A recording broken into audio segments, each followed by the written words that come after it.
नमस्कार, मैं हूं मनीष कुमार। अपने YouTube मंच पे आप सभी का स्वागत करता हूं। एक महत्वपूर्ण विषय पे हम चर्चा करेंगे और उसके बारे में विस्तार से थोड़ा-सा चर्चा करेंगे।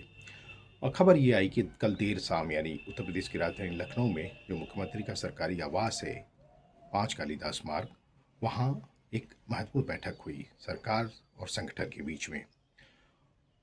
राष्ट्रीय स्वयं सेवक संघ के यानी संघ के जो कार्यवाह हैं अरुण कुमार, जो बीजेपी संगठन और सरकार और संघ की तरफ से समन्वयक की भूमिका में हैं और समन्वयक का कार्य देख रहे हैं, वो उनकी मौजूदगी में सीएम योगी आदित्यनाथ के आवास में बैठक होती है। इस बैठक में सीएम योगी आदित्यनाथ, सरकार कार्यवाह अरुण कुमार, उनके साथ में बीजेपी के प्रदेश अध्यक्ष पंकज चौधरी, बीजेपी के संगठन महामंत्री धर्मपाल सिंह और दोनों उत्तर प्रदेश के दोनों deputy chief minister Keshav Prasad Maurya और ब्रजेश पाठक मौजूद थे। संगठन के और आगामी विधानसभा चुनाव को लेकर, पंचायत चुनाव के लेकर चर्चा हुई, ऐसी जानकारी मिल रही है। हालांकि कयास और चर्चाएं ये थीं कि उत्तर प्रदेश में मंत्रिमंडल का विस्तार होना है, इसलिए बैठक हो रही है। हालांकि इसे पूरी तरह से पुष्ट या सही नहीं माना जा सकता, इसलिए कि सबके अपने अपने अनुमान हैं, सूत्र हैं। लेकिन बीजेपी को लेके और बीजेपी के जो शीर्ष नेतृत्व है और जो उसको फैसले लेने होते हैं संगठन को लेके, सरकार को लेके, पदाधिकारियों की नियुक्ति को लेके, उसके बारे में अनुमान लगाना शायद बहुत कठिन कार्य है।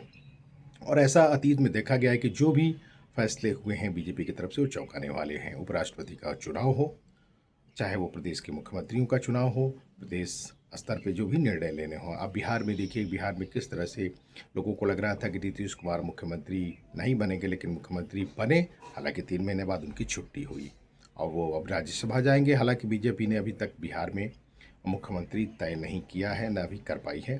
और उसके पीछे भी जो कहा जा रहा है कि कहीं ना कहीं जेडीयू के साथ एक तरह से सहमति बनाने की कोशिश हो रही है, क्योंकि नीतीश कुमार ओबीसी हैं, अत्यंत पिछड़ा वर्ग से आते हैं, कुर्मी समाज से हैं, इसलिए उनकी भरपाई उनके समाज या उनके बराबर का कोई नेता हो जो शायद अन्य पिछड़ा वर्ग में एक संदेश दे सके और उसके बनने के बाद में एक संदेश जा सके, इसका इंतज़ार है। उत्तर प्रदेश काफ़ी महत्वपूर्ण है। यहाँ करीब 4 महीनों से मंत्रिमंडल विस्तार को लेकर चर्चा है। तमाम खबरें चलती हैं कि अब विस्तार होगा, अब मंत्रिमंडल में बदलाव होगा, ये मंत्री बनेंगे, ये नहीं बनेंगे, संगठन में जाएंगे, वो सरकार में आएंगे। इस तरह की चर्चाएं हुई, लेकिन बीजेपी के केंद्रीय नेतृत्व की तरफ से चूंकि कोई अंतिम निर्णय न होने के कारण ये विस्तार न हो सका। सवाल कुछ और भी हैं। क्या भारतीय जनता पार्टी का जो शीर्ष नेतृत्व है पश्चिम बंगाल, असम और अन्य राज्यों में चुनाव होने के बाद बदलाव करेगा अपने, खास करके बीजेपी शासित राज्यों में, जिसमें सबसे महत्वपूर्ण है उत्तर प्रदेश, उत्तराखंड, राजस्थान। उत्तर प्रदेश उत्तराखंड में तो 2027 में विधानसभा चुनाव होने हैं।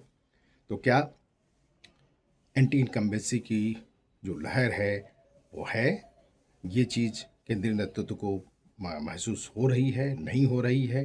तो कई ऐसे फैक्टर हैं कि 2027 विधानसभा में चुनाव में जाने से पहले बीजेपी का जो नेतृत्व है, केंद्रीय नेतृत्व है, वो उत्तर प्रदेश समेत उत्तराखंड में किस तरह का बदलाव करता है, ये जब वो निर्णय या उसके फैसले के आने के बाद ही पता चल सकता है। तो जो मेरा अपना मानना है कि सूत्र और अनुमान कभी कभी खास करके बीजेपी को लेके सही साबित नहीं होते हैं। तो लिहाजा बीजेपी के केंद्रीय नेतृत्व पर निर्भर है कि वो किस तरह का निर्णय करता है। मंत्रिमंडल में छोटे बदलाव होंगे, कुछ लोगों को शामिल किया जाएगा, कुछ लोगों को बाहर किया जाएगा। ये सारी चीज़ों पर विराम तभी लगेगा जब बीजेपी का शीर्ष नेतृत्व ये फैसला कर देगा कि उत्तर प्रदेश में मंत्रिमंडल विस्तार को लेकर उसकी क्या योजना है। क्योंकि कई चौंकाने वाले फैसले हुए हैं। गुजरात में आपने देखा होगा कि पूरी मुख्यमंत्री समेत पूरा मंत्रिमंडल बदल दिया गया था। सभी मुख्यमंत्री समेत डिप्टी सीएम सारे मंत्रियों ने इस्तीफे दिए थे। उसके बाद नए मुख्यमंत्री, नए डिप्टी सीएम समेत तमाम नए लोगों को मौका दिया गया था। तो क्या इस तर्ज पे भी योजना है? बस कुल मिला के यही है कि अनुमान है। बस सबकी नज़रें, निगाहें बहुत बेसब्री से कि बीजेपी के केंद्रीय नेतृत्व की तरफ लगी हैं कि वो किस तरह का फैसला करता है उत्तर प्रदेश को लेके। चर्चा ये भी है कि उत्तराखंड में भी बदलाव होने हैं, उत्तर प्रदेश में भी बदलाव होने हैं। अब बीजेपी के शीर्ष नेतृत्व ने क्या तय किया है, ये आने वाले समय में पता चल पाएगा। तो इस तरह के अहम मुद्दों पे हम चर्चा करते रहेंगे। एक नए महत्वपूर्ण विषय पे फिर हम आपसे मिलेंगे, विस्तार से बताएंगे कि पूरी जो कहानी है, वास्तविक चीज़ें क्या हैं। तब तक के लिए जुड़े रहिए हमारे यूट्यूब चैनल से। मुझे दीजिए इजाज़त। नमस्कार।